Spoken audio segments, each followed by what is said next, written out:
You ask Tiger to solve. This deals with linear equations with one unknown. The final result is r equals 10. Let's solve it step by step. Group all constants on the right side of the equation.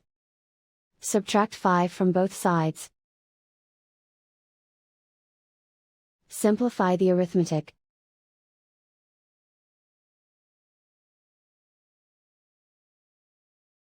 Isolate the x.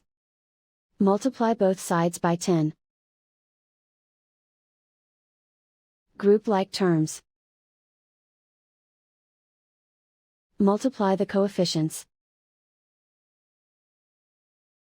Simplify the fraction. Remove the ones.